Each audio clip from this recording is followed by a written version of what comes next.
From the Joy News Center.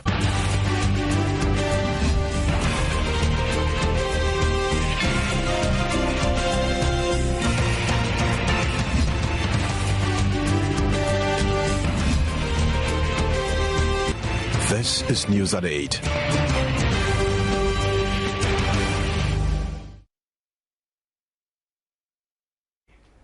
Coming up in the bulletin tonight, gunshots ring out in the central business district of Accra as victims of weekend's fire at Kantamanto Market vowed to resist the authorities' takeover to rebuild the burnt-out facility. Accra Mayor Alfred Vanderpoy vows to aggressively tackle market fires with a clampdown on illegal electricity connections blamed for the outbreaks. Meanwhile, the fire service parries blame it has been ineffective and points fingers at the Ghana Water Company and local assemblies. But as the blame game continues, patients denied care at the Kolebu Teaching Hospital draw attention to the unending strike in the health sector. And Supreme Court justices hearing petition challenging 2012 election results take strong exception to description of their colleagues' ruling in another case as timid. We also have business, sports, showbiz, and international news, all coming up in the next 60 minutes. News at 8 with Israel Lai.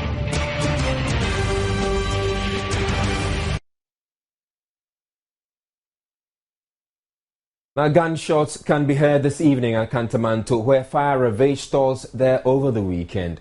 We'll be going over shortly for a live update on what we understand is a clash between the police who are attempting to take charge of the market and traders who had earlier vowed to resist any attempt by the authorities to take over. The traders called in the media earlier this evening to state their case.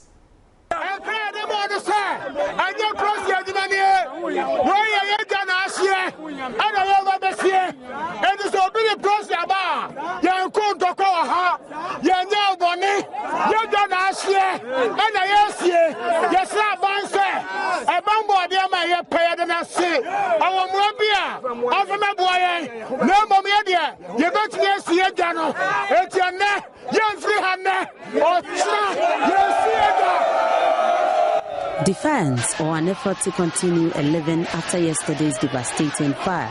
Traders at the Kantamanto Market are wielding cutlasses, machetes and wearing red armbands, vowing to resist the presence of security officers to be deployed to the Bent Market site tonight.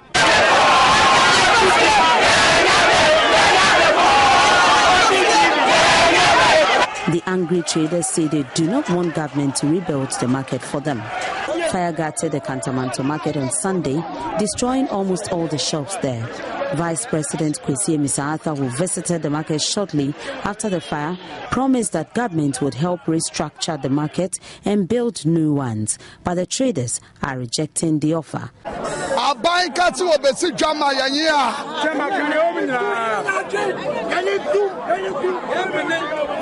Yani abai nyache senti ani abai nyache ne say yanya hiafuo yanya nkasa betiri asi yadwa no yateso abai besia obepamo ya sana ye ne ma abai siwie abosomi ahia ne ma so yanye sidia yate yadia so ne yesi ena yesi ha ni ashepse kwa ade atene ya ha ni asachi aba enti ateso na yesi ya ne sa obi anwen enwu obi no obadwe awu yanya yateso ena yesi ya dia. Reports gathered indicates that the traders have now armed themselves, ready to resist any attempt to drive them out of the market. Right, we'll get onto the phone lines now and to join News' Manasseh Azure Awuni, also GJ Journalist of the Year, who joins us live from Kantamanto, where we're told that some gunshots are ringing out in the area. Good evening to you, Manasseh. Can you confirm that indeed there have been gunshots in the area? Yes, I can confirm, Israel, not only gunshots but also fire. The streets from the traffic light near Cocoa Board up to the Liberty branch of Ghana Commercial Bank, that street is ablaze. Some of the traders have thrown kiosks, tables and other things onto the streets and then set it ablaze. A few minutes ago, they engaged the police in the throwing of stones and other objects. So the police had to retreat with their vehicles upwards. As we speak now, I think you can even hear gunshots in the background. A number of soldiers have come to add up to the police officers. And for now, they have driven those who were on the street throwing stones back into the market. And a few minutes ago, I spotted quite a number of them who have been arrested and were headed towards the central police station. All right, Manasseh, I can understand that the police and the military may be firing some gunshots, but do you know if there have been any gunshots from the traders? I cannot confirm. A few minutes ago, there were gunshots coming from inside. I heard such gunshots, but I had to stay a little bit far away. But speaking to some of them, they told me they were well prepared and would do everything within their means to ensure that they protect their market. What they're basically saying is that they don't want the government to come in and build a market and charge them high rent. So they are doing everything to prevent anybody from entering the market to do anything, and that they would build their own market. So now there are quite a number of the young men and the traders inside the market, but the police have cordoned off the area, the police and soldiers, and once in a while you find them getting out of the place with one or two of the traders. All right, thank you very much. You heard Joy News' Manasseh Zure Awone, also GJ Journalist of the Year, reporting live from the Kantamanto, where we're told that there's some gunshots, and of course you could hear some gunshots ringing out in the background. We're sending the camera crew down to the ground, and we'll be bringing you some live footage before we end this bulletin. But still on the Kantamanto fire, Accra Mayor Alfred Vanderpoel has announced a task force to raid markets in the capital of all legal electricity connections. It follows the weekend's fire at the Kantamanto market, which razed down several stores and other such fires blamed on illegal connections. The mayor, meanwhile, says the AMA is registering affected traders as well as their colleagues at Old Fadama to qualify them for support from the Microfinance and Small Loans Centre, Maslock. The mayor, who was addressing journalists on strategies to resolve the issue of recurring market fires in the capital, indicated the illegal electricity connections have become a major challenge. Mr. Vanderpoel also announced a temporary trading place has been designated at Odona and the Tuesday market at Mamprobi for affected traders of the Kantamanto fire. We have made Odona Market and Tuesday Market readily available. We have recently renovated Tuesday Market. We have built new stores, and as I said, usually throughout the week, it is only on Tuesdays that market is really at its peak at the Tuesday Market. But all other days, it is perpetually available for all of these traders to continue their business. We will continue to disconnect all of the illegal activities in the market, and then also be very forceful in arresting people who are collecting money from the traders. And the traders also have to work with us, because I know that they pay people to connect them just in the comfort of giving them electricity, and then it turns round to destroy their wares. According to the mayor, the Malam market, which was also razed down by fire in October last year, has been redesigned to make way for the construction of a modern market. We have redesigned the whole place, and we are going to construct, levels of modern markets for Malam market. So they are doing activities over there, but we have cordoned up the area where we are going to construct. But we have to fill deep, so that whatever we do will stand above, water next time. There was a stakeholders meeting at my office about 2 weeks ago with the traders to educate them about the modern market that is coming. The designs and everything have been introduced to them. The overall goal of the assembly is to ensure that we truly modernize our markets. It's long overdue. MP for Dododo, Neelante van der Poy, dismissed accusations by some affected traders at Kantamanto that the market was deliberately set ablaze to force them out. Some people were saying that the fire service have put petrol in their hose and what they were pumping was not water.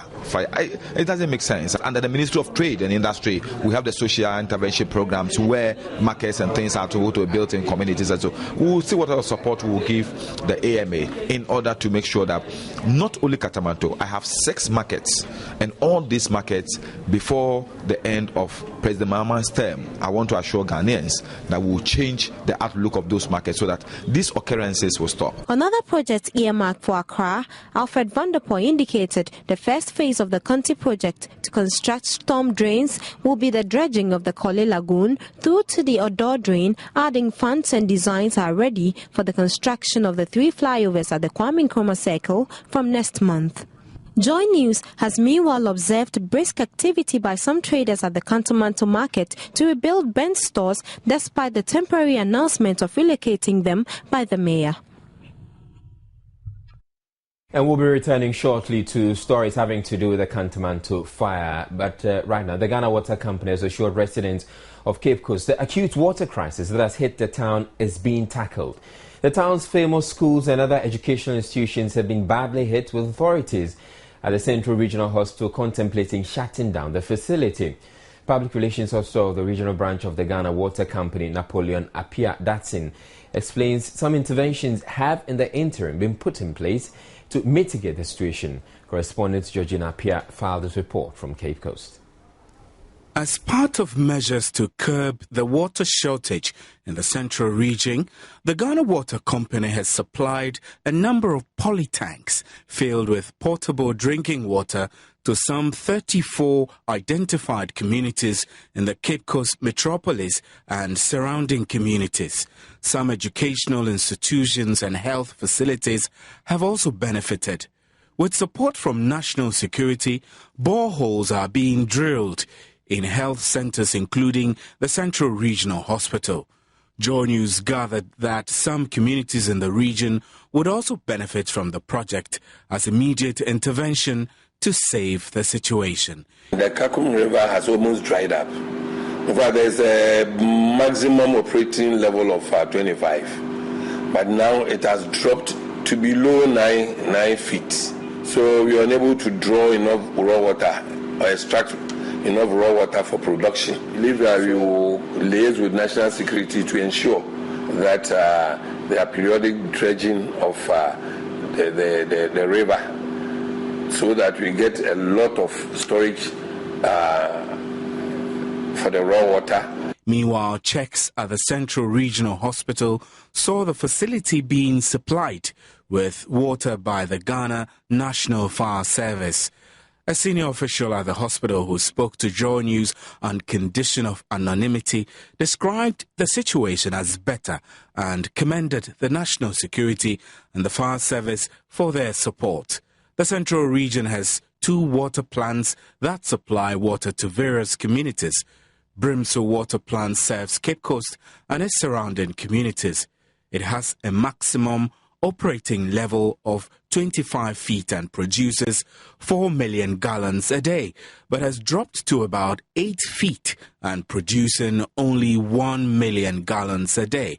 This has resulted in acute water shortage in a number of communities in the region, with people searching for water everywhere. Georgina Pierce report for Joy News. The problematic access to potable water in developing countries such as Ghana has meant most citizens are forced to resort to rainwater, streams and sometimes sources that cannot be described as entirely safe.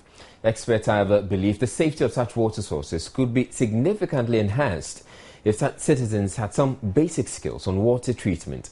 A 3-day workshop bringing together water treatment and safe sanitation experts and professionals from West Africa is underway here in Accra to identify some of the practical ways to improve such sources of water.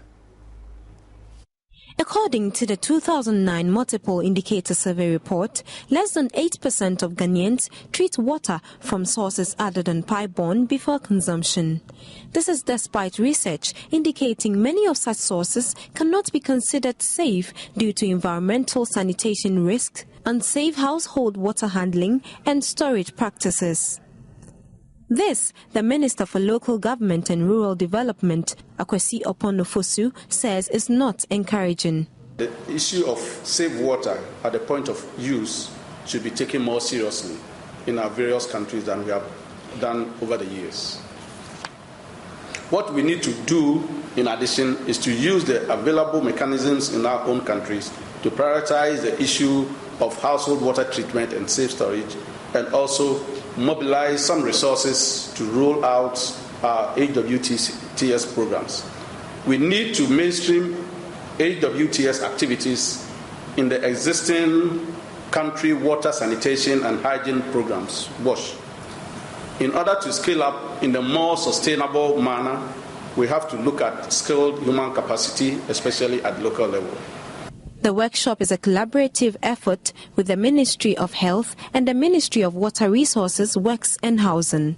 Meanwhile, country representative for the World Health Organization Ghana, Dr. Idrisu Sosa, says the household water treatment and safe storage project would help reduce deaths from cholera outbreaks in West Africa. Unsafe water puts a major burden on health of populations. Countries of West Africa sub-region, including Ghana, are regularly affected by cholera outbreaks, with a number of deaths, and in some countries this became endemic. And it is worth to note that the strategies that you will discuss here will help those countries to reduce not only the burden but the avoidable death. The workshop is themed Scaling Up HWTS National Policy Environment and Integration Strategies. The Ministry of Water Resources, Works and Housing has indicated that by next month, the affordable housing units currently under construction in Borteman will be ready for allocation. According to officials of the ministry, some aspects of the project have been contracted to the State Housing Company and work is expected to be completed by June. The affordable housing projects across parts of the country have recently come under the spotlight as delays in completion have paved way for squatters to take over the abandoned facilities. The housing project was started by the erstwhile administration across the country to address the serious shortage of decent and affordable accommodation for the middle and lower income groups. The project, which has been abandoned for some time now, has attracted a lot of criticisms as squatters have virtually taken over most of the facilities after huge sums of money have been spent on the abandoned project. The ministry says it is committed to seeing the completion of the project and are currently engaging some stakeholders to get it to its completion stage. The Borteman site is being completed by State Housing. TDC is also in talk with the ministry to handle the Pung site, which is also in Greater Accra. Recently, the minister engaged the stakeholders on getting the other regions completed. That is the WA, which is about 7% as per the start date. We have the Kufodria, which is also at advanced state. That's Korima Pong site. And all these projects are going to be looked at to be completed. But for now, like I stated, the projects have not been left abandoned. The ministry also admits they are aware of occupants at the site and would have no problem getting them ejected to enable the project to be completed. But squatters have no legal obligation or commitment with the ministry. When we get to the site as a ministry, I don't think they will have a place in those structures. So for them, it will not be any worry at all for the ministry to do away with them.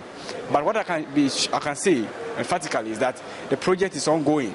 Authorities and workers at the Borteman site of the affordable housing project were on break at the time of our visits.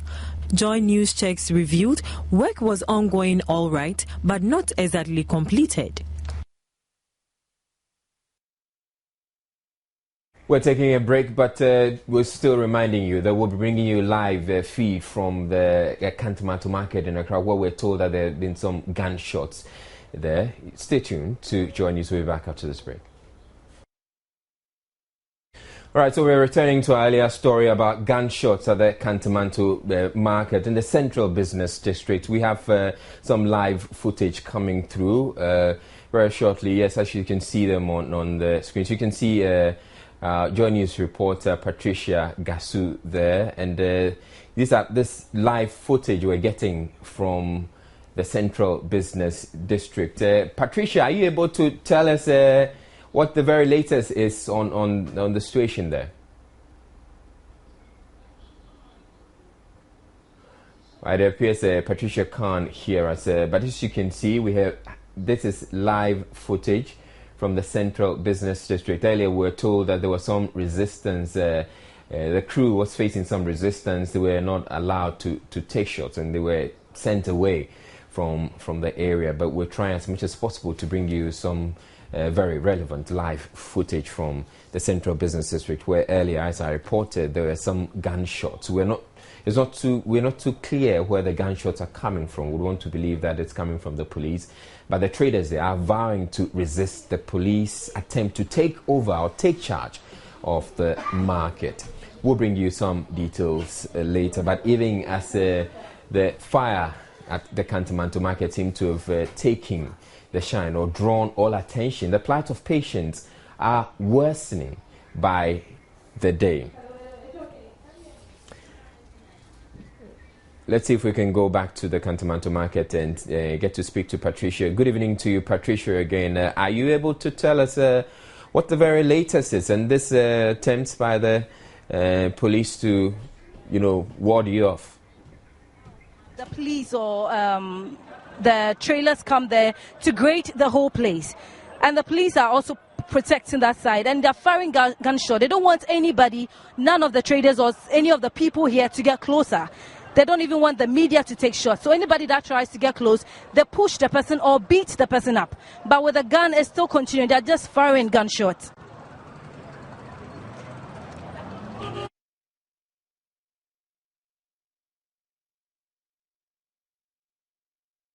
Are worsening by the day as government doctors and pharmacists continue to strike over unpaid salary arrears and allowances. The worst hit in such circumstances are children and the aged. Abigail Adumakoinchi caught up with some frustrated patients at the Korle Bu Teaching Hospital.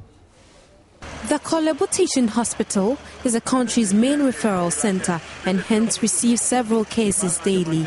But after doctors and pharmacists here withdrew their services for a month, the frustrations of patients referred to the hospital are unending.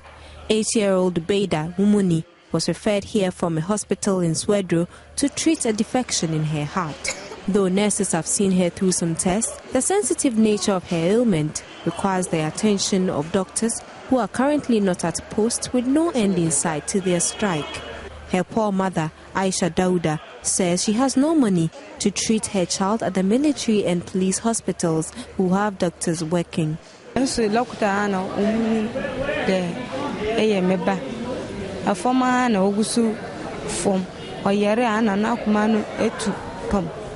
Ana nufin yana wakasa na kuma yana etu obo aha nufin yana obo fum obakasa kiti sa ana sa yare ana eha meba lakuta fono omo bom pode ana omo mba anya sade anya asampapa maye omo ko strike ne. A number of aged patients walked into the outpatients department seeking treatment. The care from the nurses, however, is all they could get. Isaac Bernard, a kidney patient referred to the renal unit from Cape Coast, could not hide his frustrations. When I came, they weren't functioning. But they were telling me to go back to 37 military hospital or police hospital, and I don't have money to do that extra expenses. So I'm saying that the government should see to resolve this impasse with the doctors and whatnot. You see, if two elephants are fighting, it is the grass which suffers. But you ministers and whatnot, you don't care. So why are you there? For foreign nationals assessing the facility, they can only hope doctors return to work soon. I would say the higher earning classes, they should consider often and be a bit moderate because of their countrymen. the poor are as well creatures of God as the richer one.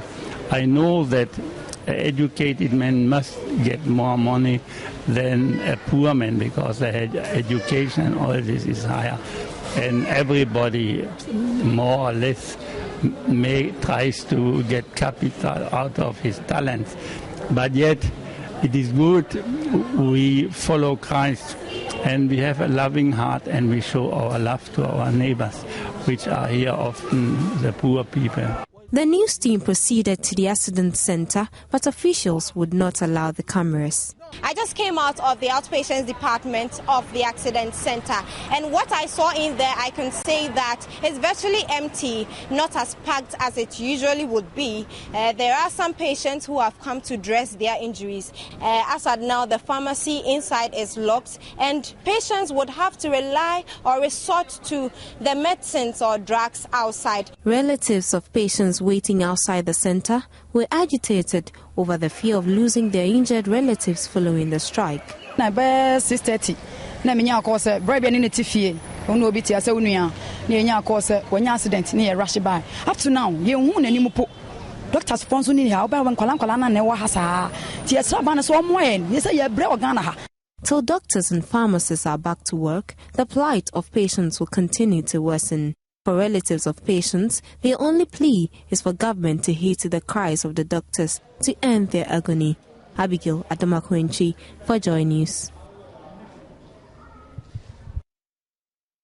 In other news, justices at the Supreme Court hearing the 2012 election petition today took issues with some commentary in the media describing a ruling by some of their colleagues as timid.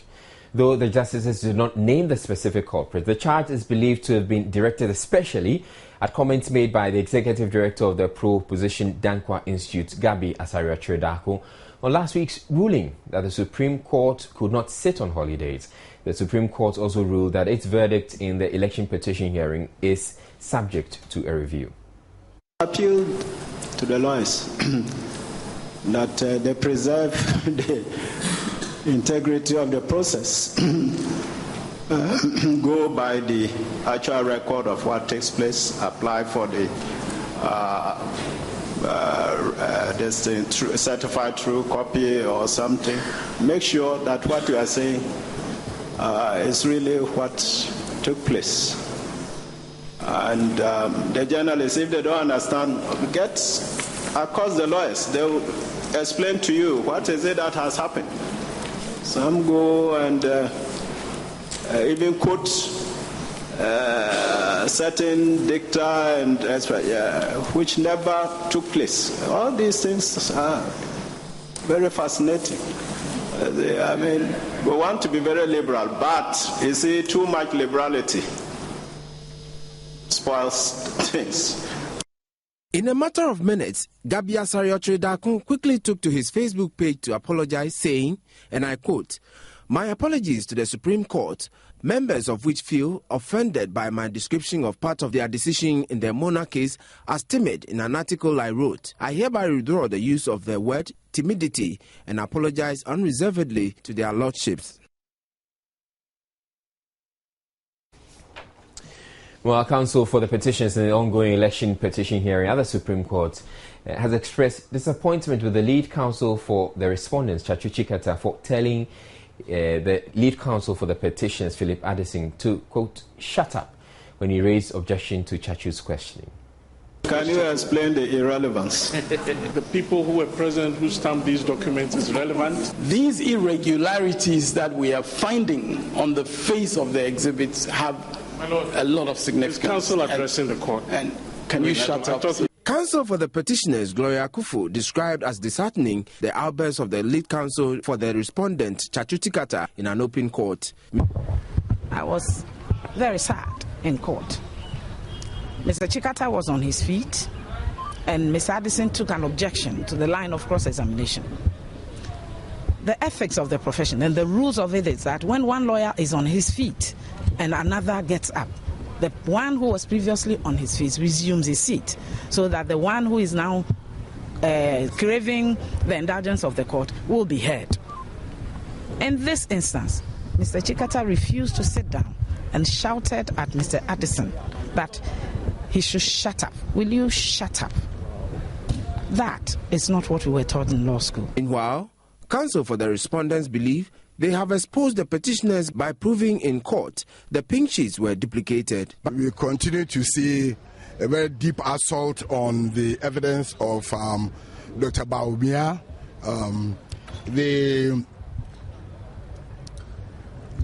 Thanks to the vigilance of our solicitors and our technical team, I believe that Dr. Bawumia has had to make, again, several concessions, several admissions to his evidence.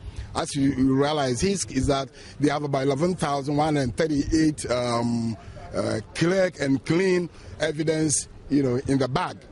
But again, today, through the great cross-examination, Mr. Chachukata, is becoming clear, like he admitted that yes, there were duplication. But Gloria Kufu thinks otherwise. We maintain that we put our things together. And I must tell you, even in the analysis of the respondents, we found notes of their analysis where they have stated, sometimes they will state, claim valid, underneath printing error. I'm making this disclosure so that you know what is happening in the courtroom. So although they acknowledge that the claim is invalid and that these duplications are as a result of, some of them, I must say, most of them, as a result of printing error. And yet, when the question is being put, it is put as though it was dishonestly done and it was erroneously done. They are both optimistic of winning the case. Up next, we bring you business news.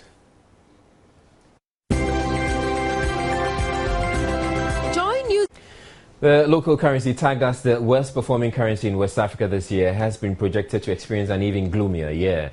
The currency, according to a Bloomberg publication quoting experts, will depreciate about 5% in 2013 to a record low on greater demand for imports.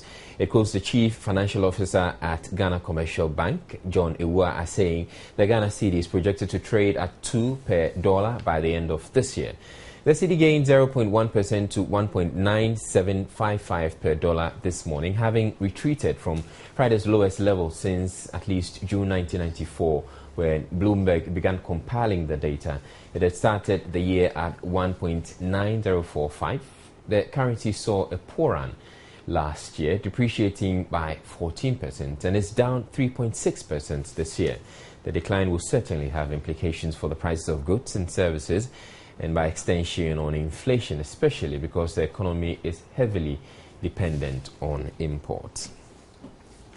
A business delegation from the City of London, currently in the country to pursue business opportunities, is seeking assurances from government about the management of its overspending last year. The concern is one of several raised by donor partners, especially following the more than 12% budget deficit recorded in 2012. Finance Minister Seth Terkper, who was with the Vice President when the delegation called on him at the Flagstaff House, assured government is keen on reining in the deficit. The delegation, mainly heads and representatives of financial institutions, was led by Lord Mayor Alderman Roger Gifford and accompanied by the British High Commissioner to Ghana, Peter Jones. We recognise a very strong bond of kinship with Ghana. Many Ghanaians live in London. Many British people are Ghanaian born. And we have a very strong contact between the two. I sometimes feel that the goodwill is extremely high, but the business content could become a little greater. And therefore we are here to explore, particularly in the area of financial and professional services, banking, insurance, law, the stock markets, to explore in those areas where we could do more business together.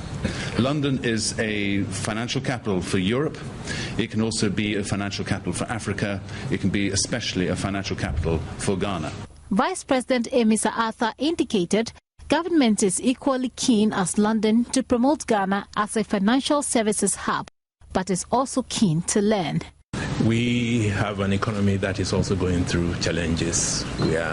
The structure of the economy is changing, the economy is transforming, and our economy in the last 5-6 years, has become more service-oriented. Ghana is also trying to create a financial square mile that will provide the services that you provide to the rest of West Africa. So we're very much going to be rivals, the City of London, rather than, and we want to learn from you and some of the challenges that you faced and how you resolve them, so that we can also provide to West Africa some of the financial services that the City of London is reputed to provide. Minister of Finance said Tekbe in brief remarks to the delegation's concerns about the deficits before the media was excused from the deliberations indicated the country's transition to a lower middle-income economy is partly to blame. The domestic debt, you mentioned, is also the result of, some borrowing by government. Regarding, debt, Ghana is in transition. We have become a lower middle-income country, and as a result, our access to concessional and concessional financing and grants, will be reducing. We have been engaging the DPs, on this, already, with a view to having a transition that won't be disruptive, particularly with respect to, these elements. But we are also preparing, to make sure, that we make proper use of the financial markets, and this is where your introduction is very relevant. The delegation has already toured some local businesses with trade links with the United Kingdom.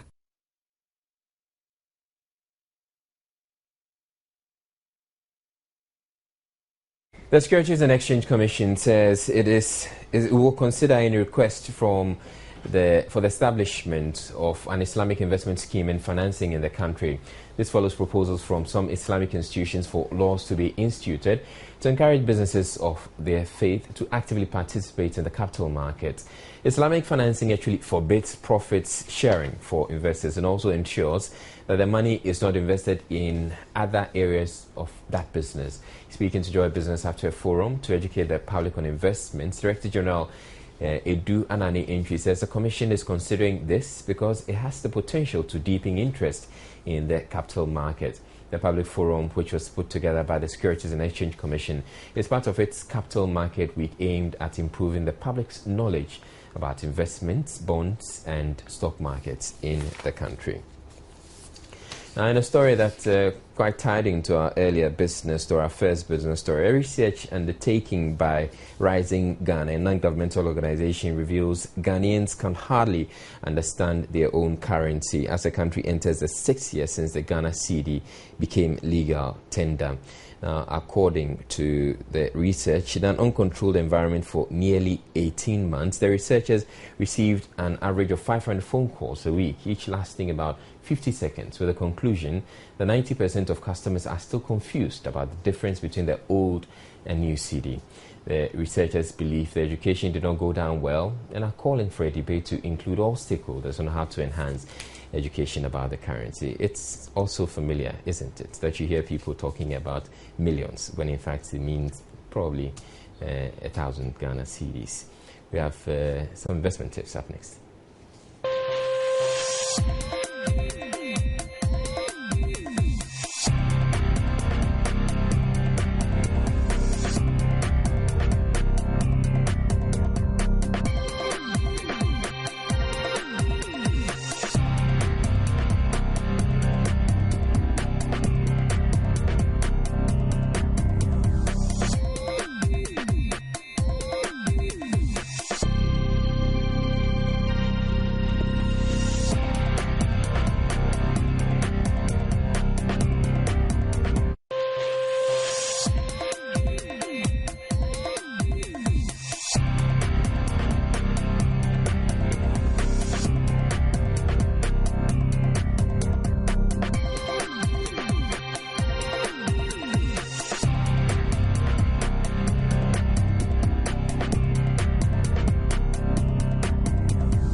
Sports is brought to you in association with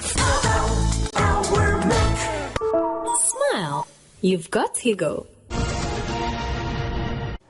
Time for the very latest in the world of sports. My name is George Adejunior. Let's do some boxing. And Ghana boxer Brian Makamoko won his first bout as a cruiserweight after some hard-hitting and aggression ended him a 7th-round knockout over Georgian opponent George Tepdurashvili in a non-title international contest at the CrossSports Stadium over the weekend. It was obvious that Brian Makamoko's stinging jabs and hooks were too much for the Georgian to handle. Bukum Bankum, who is a WBO Africa champion in the light heavyweight division, continues the search for a major world title glory after going undefeated in 25 fights.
He's a good opponent. He's a very good opponent.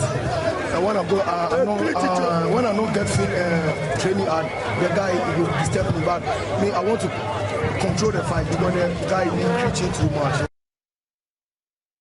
Alright, so that's Bukum Bankum for you. Let's switch the sport, but this time we do another sport that actually entails a lot of strength. And presidential staffer Ben Nuno-Mensah has been elected new president of the Ghana Weightlifters Association. He was at a short but impressive ceremony held at the media center of the CrossSports Stadium over the weekend. He was elected unopposed as the incumbent president and now Deputy Minister of Trade and Industry, who also doubles as a member of parliament for the Dodo constituency. Honorable Edwin Nee Lante Vanderboy decided not to contest. Nuno-Mensah spoke to Joy Sports after his election.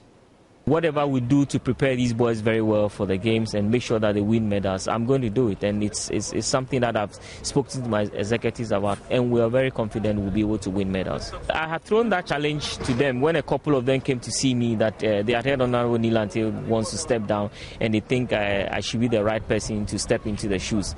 I told them, look, it's going to be a contract between you and I. I would do my part as a president, as an executive member, and then you also need to do your part. I mean, if I get all the facilities, all the training equipment, and these boys don't go for training or they don't take their training seriously, then we're not going to get anywhere. So there's a contract, even though it's not a written contract, between myself and then the boys and then the girls. That look, I am going to give you whatever you need to make sure that you peak, and you also have to make sure that you train and then you get to the peak. So we're going to do that too. All right, so that'll be all for sports. My name is George Adejunior. Israel will join us with showbiz, but there's a little bit of something going on between himself and our studio director. It's all because Chelsea beat Manchester United by 1-0. Israel enjoys. Lola is not happy. I'll be back. Have a good night. Sports was brought to you in association with. In showbiz, Afro-pop songstress Rebecca Achampong, or Becca as she is affectionately called in the music world, is set to launch her latest album, Time For Me. The 10-track album is a gospel song titled Jesus, which has left many music lovers wondering if the Afro-pop singer has turned to gospel music now.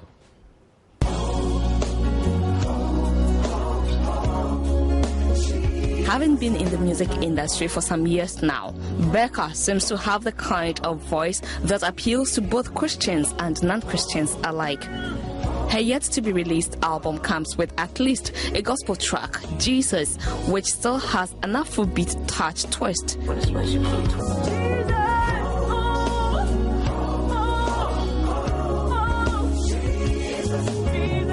Her management says the gospel song has what it takes to bring the heavens down and empower one to burst into worship, adding that the song has a danceable beat, making it a rich one.